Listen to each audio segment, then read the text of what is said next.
Hello everyone, it's Mary. Welcome back to the channel.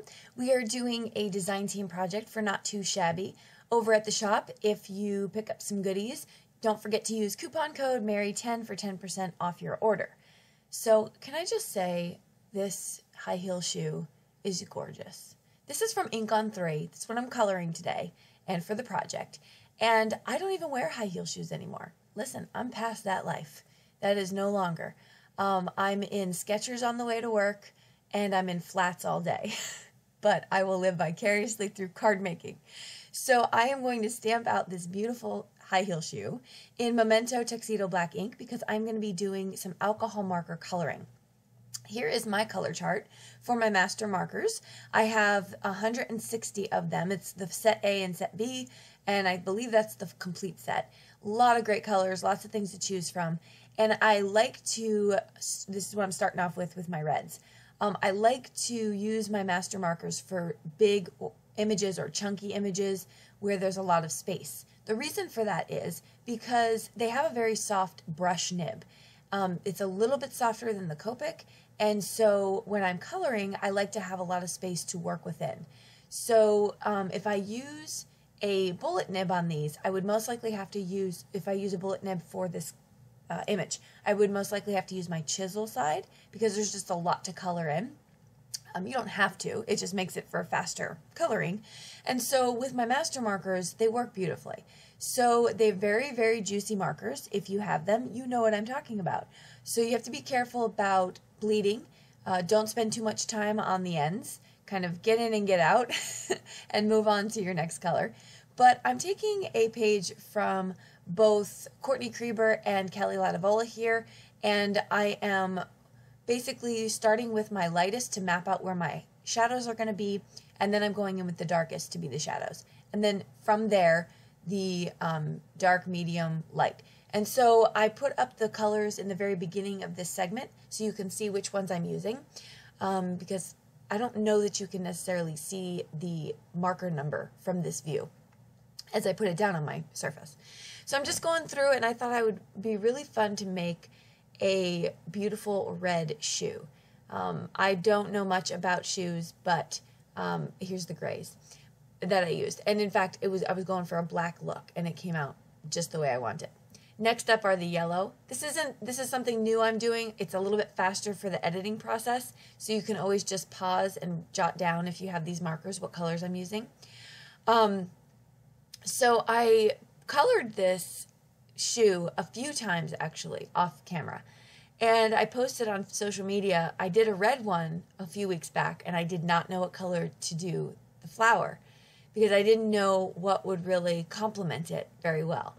And a lot of you had replied and said yellow, and I was like, wow, that's interesting, let me try that. And listen, the yellow knocked those there socks right off. I love it. I think it's such a fun complementary color to it. I don't even know if it's an actual complementary color. I'm doing air quotes. You can't see me, but they're there. But it really does work well with it. So thank you for all of your suggestions to do yellow. See, this is why I can't craft alone. I need you all to help me.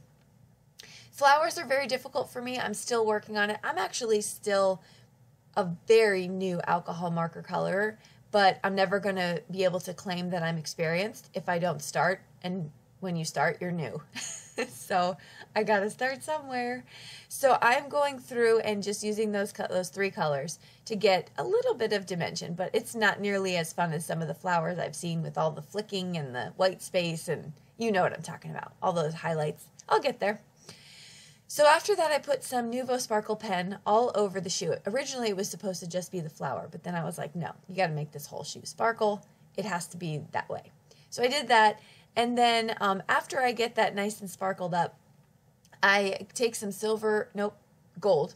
Take some gold Stickles, and I'm going to add that all over to the center of the flower because that is really going to make that stand out. Now, I kind of picked at it, like up and down, as I was putting the Stickles down. I didn't smooth it out, so I wanted it to be a little bit raised up in different places.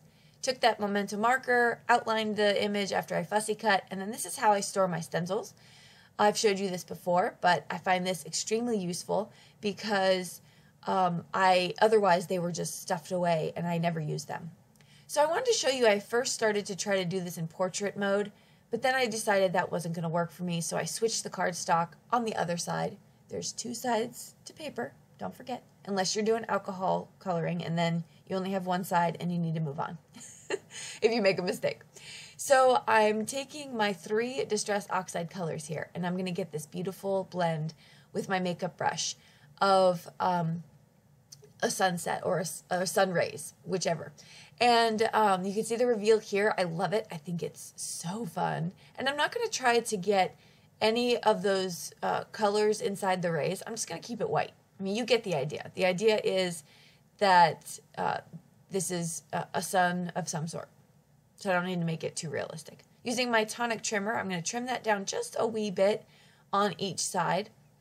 I believe I cut this down to 4 by 5 1/4. Then I'm going to stamp my sentiment using some Versafine Clair Nocturne ink. This is a very, very dark, crisp black. It's pigmented. That's part of the reason why. I don't think I needed to stamp it twice, but I did anyway, and that sentiment is gorgeous.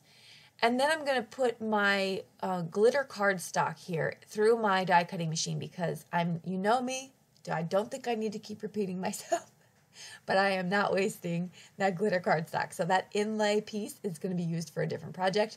And now I'm just going to use that rectangle as a frame for my project here. And that way you can get the idea of the beautiful glitter peeking through, but I don't have to use a ton of it. I'm going to use art glitter glue to place this down right onto my card base, which is an A2 size card base, 5.5 by 4 1/4. And I am going to then pop up my shoe. My shoe is going to be popped up with some Burtec foam tape, and that is going to finish this card. It was not very difficult to do this card, actually. It only took me probably 30 minutes to color and put this card together. Maybe 40. But it was so fun to do. Thanks so much for stopping by, for hanging out. Let me know what you think about this shoe. Do you still wear high heel shoes? And if so, how? We'll see you in the comment section. And don't forget, if you head over to Not2Shabby, use that coupon code MARY10 for 10% off your order. And I'll list what I used below in the description. We'll see you in the next video. Bye-bye.